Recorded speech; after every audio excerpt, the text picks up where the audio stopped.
بسم الله الرحمن الرحيم سبح لله ما في السماوات وما في الأرض وهو العزيز الحكيم. அத்தியாயம் அஸ்ஸஃப். மதீனாவில் அருளப்பட்டது. வசனங்கள் 14. அளவிலா கருணையும் இணையிலா கிருபையும் உடைய அல்லாஹுவின் திருப்பெயரால். வானங்களிலும் பூமியிலும் உள்ள ஒவ்வொன்றும் அல்லாஹுவை துதிக்கின்றது. மேலும் அவன் யாவற்றையும் மிகைத்தோன், நுண்ணறிவாளன். يا أيها الذين آمنوا لم تقولون ما لا تفعلون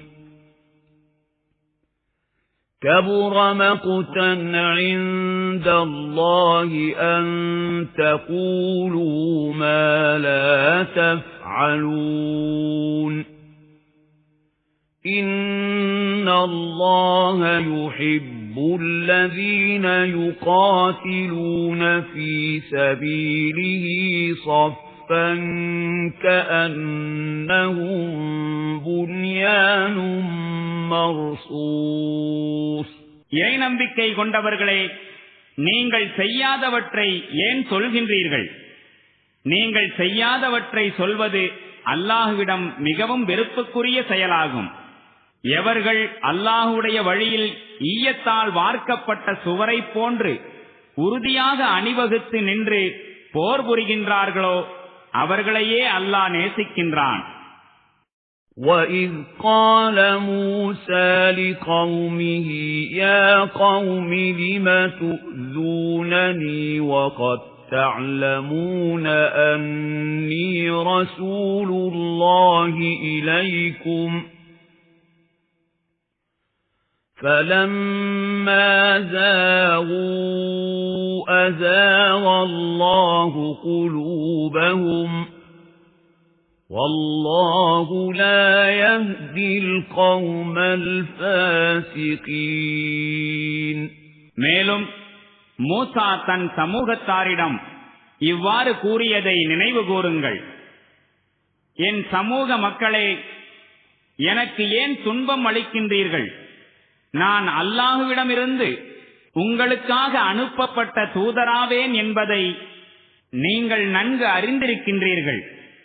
பின்னர் அவர்கள் கோணல் வழியை மேற்கொண்ட போது அல்லாஹுவும் அவர்களின் உள்ளங்களை கோணலாக்கி விட்டான். மேலும் பாவிகளுக்கு அல்லாஹ் நேர்வழி காட்டுவதில்லை. وَإِذْ قَالَ عِيسَى ابْنُ مَرْيَمَ يَا بَنِي إِسْرَائِيلَ إِنِّي رَسُولُ اللَّهِ إِلَيْكُمْ مُصَدِّقًا لِمَا بَيْنَ يَدَيَّ مِنَ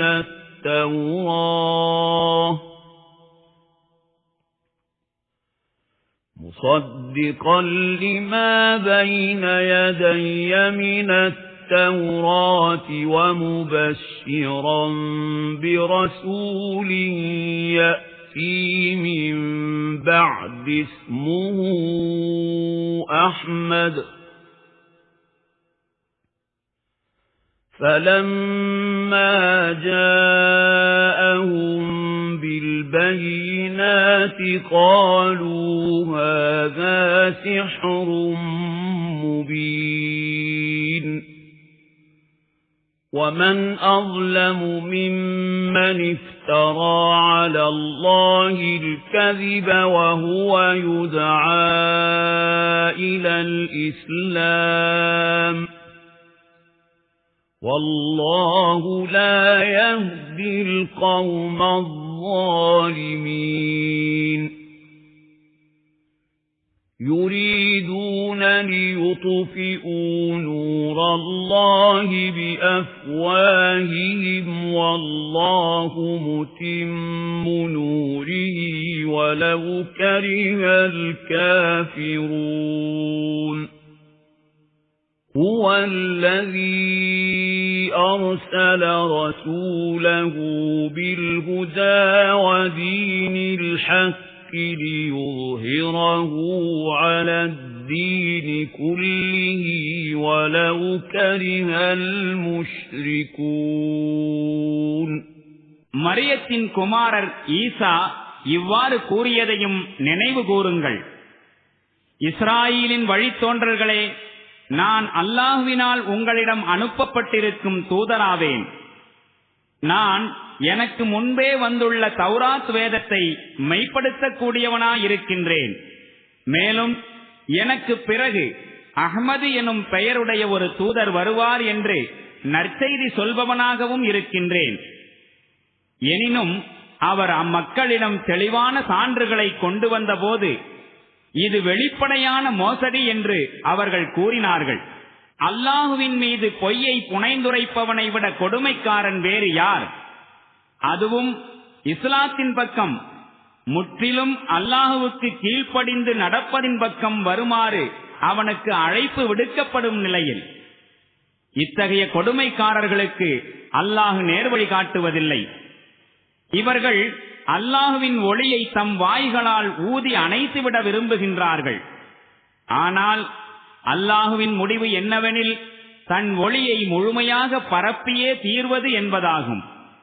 இறை நிராகரிப்பாளர்களுக்கு அது எவ்வளவு வெறுப்பாக இருந்தாலும் சரியே, அவன்தான் தன்னுடைய தூதரை நேர்வழியுடனும் சத்திய மார்க்கத்துடனும் அனுப்பி வைத்தான்.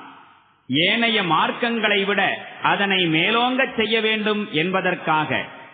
இணை வைப்பாளர்களுக்கு அது எவ்வளவு வெறுப்பாக இருந்தாலும் சரியே.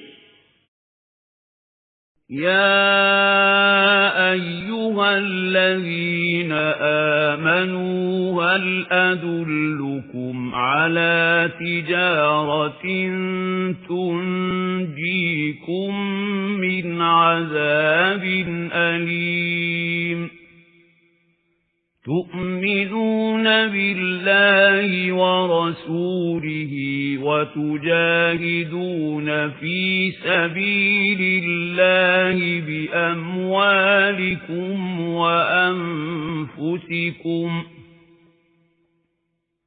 ذَلِكُمْ خَيْرٌ لَكُمْ إِن كُنتُمْ تَعْلَمُونَ. يَغْفِرْ لَكُمْ ذُنُوبَكُمْ وَيُدْخِلْكُمْ جَنَّاتٍ تَجْرِي مِنْ تَحْتِهَا الْأَنْهَارُ وَمَسَاكِنَ طَيِّبَةً فِي جَنَّاتِ عَدْنٍ ذَلِكَ الْفَوْزُ الْعَظِيمُ. وَأُخْرَى تُحِبُّونَهَا نَصْرٌ مِّنَ اللَّهِ وَفَتْحٌ قَرِيبٌ وَبَشِّرِ الْمُؤْمِنِينَ. இறை நம்பிக்கை கொண்டவர்களே, துன்புறுத்தும் வேதனையிலிருந்து உங்களை காப்பாற்றக்கூடிய வியாபாரத்தை உங்களுக்கு நான் அறிவித்து தரட்டுமா? அல்லாஹுவின் மீதும் அவனுடைய தூதரின் மீதும் நம்பிக்கை கொள்ளுங்கள். மேலும் அல்லாஹுவின் வழியில் உங்கள் பொருள்களாலும் உயிர்களாலும் ஜிஹாது செய்யுங்கள். நீங்கள் அறியக்கூடியவர்களாயின் இதுவே உங்களுக்கு சிறந்ததாகும். அல்லாஹ் உங்கள் பாவங்களை மன்னிப்பான். மேலும் தோட்டங்களில் உங்களை நுழையச் செய்வான். அதன் கீழே ஆறுகள் ஓடிக்கொண்டிருக்கும். நிலைத்திருக்கும் சுவனங்களில் மிகச்சிறந்த இல்லங்களையும் உங்களுக்கு வழங்குவான். இதுவே மகத்தான வெற்றியாகும். மேலும் நீங்கள் விரும்பும் இன்னொன்றையும் உங்களுக்கு நல்குவான்.